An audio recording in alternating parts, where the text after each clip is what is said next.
Hi guys, welcome to my channel Mother's Flavor.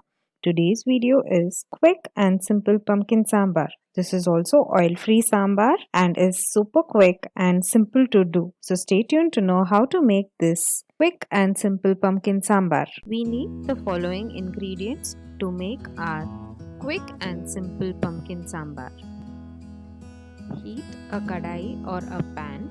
Once it's heated, add the urad dal, chana dal, dhania seeds and the dry red chilies. Dry roast this on medium flame till our dal change their color or turn brown and the chilies turn crispy. After 2 minutes, our dal has turned nice brown in color. Now turn off the heat and let it cool down. Once it cools down, we'll add it to a blender jar and also the coconut to the blender jar and we'll blend it into a fine paste. So this is how it will look once you have blended it. Now to this we'll add in some water, around 2 to 3 tablespoons of water, and blend it again. This is how the paste will look. In a pressure cooker, add in the toor dal, minced garlic, onion, tomatoes and the paste that we made in our blender jar. Turmeric powder, add around 2 to 2.5 cups of water depending on the consistency that you like. Salt to taste. Close the cooker lid and let it cook on medium flame for about 4 to 5 whistles. After 4 whistles, we'll turn off the heat and we'll let the cooker cool down completely. Once the cooker has cooled down completely, we'll take out the lid and check if our dal has cooked. Our dal has cooked really well.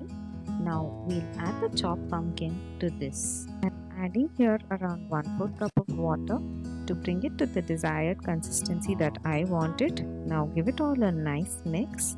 Close the cooker lid and let it cook on medium flame for about 1 whistle. After 1 whistle, we'll turn off the heat and we'll let the cooker cool down completely. Once the cooker has cooled down completely, we'll take out the lid and check if our pumpkins have cooked. Pumpkins are cooked, so now our quick simple pumpkin sambar is ready. We transfer this into a serving bowl. Garnish it with some chopped coriander. So there you go, our quick and simple pumpkin sambar is ready to be served. I hope you guys really liked the video. If you really liked the video, then do hit the like button, and also if you found it helpful, do subscribe to my channel and do press the bell notification which is there right next to the subscription button so that you get the notification of all the videos as soon as I upload them. Thank you.